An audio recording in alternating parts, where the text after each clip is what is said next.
We're joined now on the phone by Gale Blomenkamp, the Bureau Director with Life Safety Bureau in Boone County Fire Protection District. Gale, thank you for joining us this morning. If the Missouri Task Force is called in to help, do you have a sense of what your mission will be?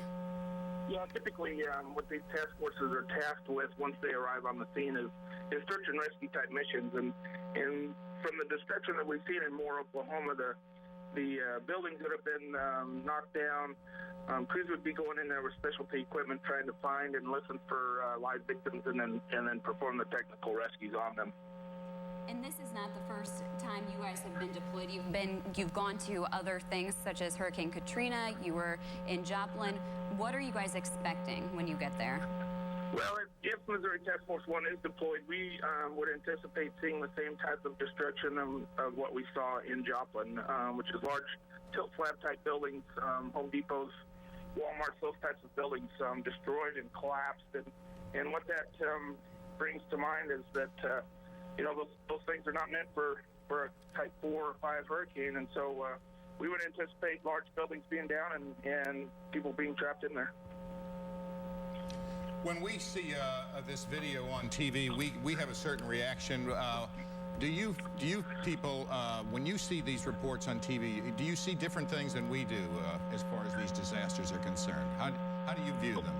Well, I think we view them the same in the sense that our heart goes out to those people in those communities, and we understand the long haul that it's going to take for them to recover, and so we feel their pain also.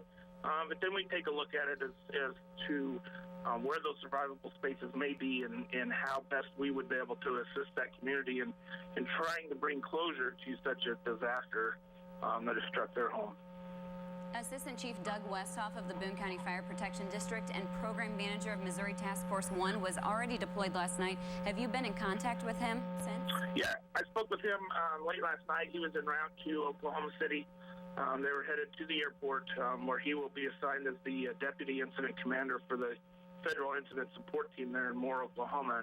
And what his job really is once he gets there is to work with the local authorities and make sure that they understand what the job is that the Tennessee, Texas, and Nebraska task forces can do, what their specialty work is, what the equipment is that they have, and try to find the right mission for that type of a team. There's not a lot of these. There's only 28 of these teams in the country, and 3 of them are headed there now, and Missouri Task Force 1 is on standby. So.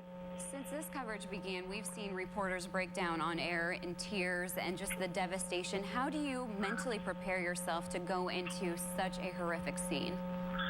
Well, I don't know that you ever truly mentally prepare for what you're going to see. These guys are trained at the highest level of anyone in the country for urban search and rescue missions.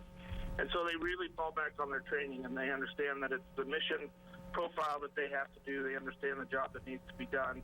And through that brotherhood and that camaraderie, that's how people deal with the devastation that we have to face on a somewhat regular basis. And the task force was in Joplin searching for victims after similar devastation hit that area. How do efforts in Joplin compare to what rescue workers in Moore might be going through? I would say that they're going to be very similar, just based on what we've seen on TV and the damage reports that we've heard. We would anticipate it being very, very similar. And unfortunately, in Joplin, the mission that Missouri Task Force 1 was assigned to was a large neighborhood, about 6 square block area to search initially when we got there. And then they moved us to the Home Depot where we knew we had victims inside. Unfortunately, there were no survivors in that building. So we would anticipate the same type of mission profile in Moore, Oklahoma as we saw in Joplin. Gale, you're on standby, as we said. Would you be surprised if you're not called to Oklahoma? No, I wouldn't be surprised if we don't go. With Tennessee, Texas, and Nebraska already en route, they're probably arriving here, within a short time period. And so you have three Type 1 task forces of 80 people each, and so that's a lot of equipment and a lot of manpower to throw at this in Moore, Oklahoma. So I would say that the reason we are on standby is in case we have more severe storms today or we have another incident somewhere else in the country. Our team is already staffed and ready to go out the door. Well, that's true. We're not out of the woods as far as this weather's concerned. Thank you very much, Gale, for being with us. All right. Thank you for We having me. appreciate it.